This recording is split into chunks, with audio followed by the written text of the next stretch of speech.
오늘 영상 끝까지 보고 난다? 바로 다음날부터 체감되실 겁니다. 진짜 소싱 효율이 2배는 오르실 거예요. 그래서 소싱이 너무 어렵다 이런 생각도 굉장히 줄어들 겁니다. 당연히 소싱 효율이 2배 오르면 매출도 2배 오를 가능성이 높겠죠? 지금 많은 분들이 구매 대행으로 다들 열심히 하실 텐데도 소싱에 대한 고민들이 많으십니다. 하루 종일 검색해도 등록할 게 없어요. 검색량이 높은 키워드인데 왜 내 상품은 안 팔릴까요? 이런 생각이 드는 이유는 생각보다 간단합니다. 검색량만 보고 소싱하기 때문이에요. 검색량은 참고용이지 매출을 결정하는 기준은 아닙니다. 자, 그럼 첫 번째 단계부터 볼게요. 카테고리 소싱 제대로 하셔야 합니다. 제가 지난 영상에서 카테고리 소싱 방법에 대해서 설명드렸습니다. 브랜드 키워드 제외를 하고 해외 배송 비율 20% 이상인 키워드를 찾으셔야 합니다. 이게 기본이에요. 근데 여기서 많은 분들이 고민을 하세요. 검색량이 적은 키워드는 의미가 없지 않나요? 아닙니다. 완전히 반대예요. 검색량보다 더 중요한 게 있어요. 그건 6개월간 매출 금액입니다. 이게 안 보이면 아무리 검색량이 높아도 무용지물이에요. 검색량이 높다고 해서 돈이 되는 게 아니라 매출 이력이 있는, 즉 팔리는 키워드가 돈이 되는 거예요. 그래서 저는 검색량은 간단히 보고요. 프로그램을 활용해서 빠르게 상품 업로드를 합니다. 그리고 여기에서 하나 더. 경쟁 강도는 초보자 단계에서 큰 의미가 없어요. 판매로 이어지지 않는 단순 등록도 아주 많기 때문이에요. 그래서 경쟁 강도가 높게 보이거든요. 빠른 업로드와 트렌드 대응력이 훨씬 더 중요하기 때문에 결국 속도와 효율이 결정합니다. 자, 그럼 카테고리 소싱으로 어느 정도 데이터를 모으셨다면 이제 이런 고민이 생기실 거예요. 이제는 뭘 팔아야 되지? 소싱은 했는데 내가 등록할 상품은 없다. 이건 대부분의 초보 셀러들이 겪는 아주 자연스러운 단계입니다. 처음엔 키워드 모으고 찾는 게 재밌다가도 나중엔 그 방향을 잃을 때가 많거든요. 그럴 땐 이 방법을 한번 써보세요. 먼저 셀러라이프에 들어가셔서 소싱 마스터로 들어가시는 거예요. 여기에서 구매 대행으로 팔리는 키워드를 검색을 하시면 최근 3일 이내에 팔린 상품들이 쭉 나와요.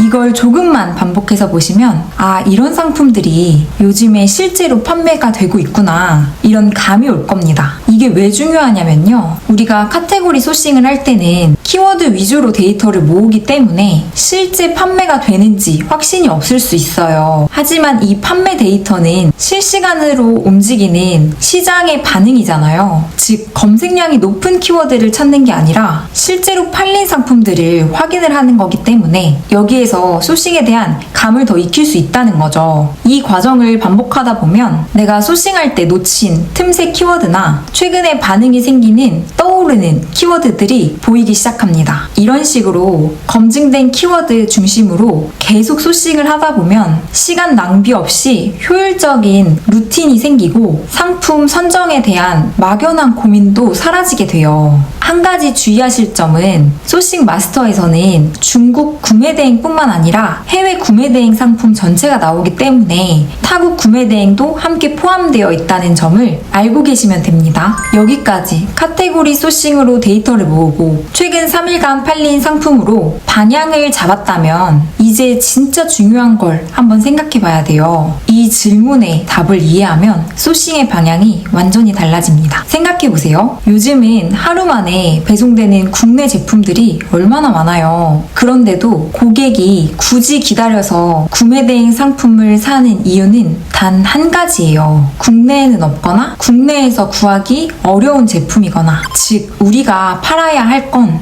누구나 쉽게 흔하게 판매하는 상품이 아닌 조금 불편하더라도 기다려서 살만한 상품이에요. 그럼 이런 것들이 왜 국내에는 판매하지 않을까요? 이유는 간단해요. 국내 사입업자들은 물건을 대량으로 들고 와야 되니까 보관 비용이 들고 인증을 받아야 하고 수요가 적으면 손해를 보기 때문이에요. 그래서 상대적으로 마이너한 상품이나 틈새 시장의 상품들은 국내로 잘 안 들어온다는 겁니다. 그런데 이 틈새가 바로 우리가 들어갈 시장이에요. 많은 초보 셀러들이 쿠팡, 다이소, 대형 쇼핑몰이 우리의 경쟁자라고 생각하는데요. 사실 우리의 경쟁은 절대 그곳들이 아닙니다. 우리는 국내에서 쉽게 찾아볼 수 없는 상품, 있으면 좋겠지만 아무도 안 파는 것을 찾는 사람들입니다. 이 관점을 잡으면 키워드를 넘어서 고객이 왜 이 상품을 기다려서까지 사게 되지? 고객 중심으로 이 상품을 기다려서까지 살 수 있는지 소싱하게 돼요. 결국에는 그게 제가 하루에 2시간만 투자해서 월 1,000만 원 벌 수 있었던 비결입니다. 빠르게 많이 올리는 것도 중요하지만 그 안에서 왜 이 상품이 팔리는지 이해한다면 진짜 내 상품이 살아남습니다. 그래서 정리하자면 첫 번째는 카테고리 소싱 하시는 거예요. 브랜드 키워드 제외하시고 해외 배송 비율 20% 이상 키워드 찾습니다. 두 번째는 소싱 마스터에서 3일 내에 실제 판매된 상품들 찾아보시는 거예요. 그리고 세 번째는 진짜 본질을 생각하시는 겁니다. 국내에 없는 고객이 살만한 상품인지 다시 한번 생각을 해보시는 겁니다. 이 세 가지만 반복하신다면 소싱이 두렵던 초보자들도 실제 매출로 이어지는 소싱 루틴을 만드실 수 있습니다. 혹시 궁금하신 점이 있다면 언제든 댓글 남겨주시고요. 제가 직접 확인하고 최대한 답변 드리도록 노력할게요. 구독과 좋아요는 컨텐츠를 만드는데 큰 힘이 됩니다. 끝까지 시청해주셔서 감사드리고요. 다음 영상에서도 유익한 영상으로 찾아뵙겠습니다. 감사합니다.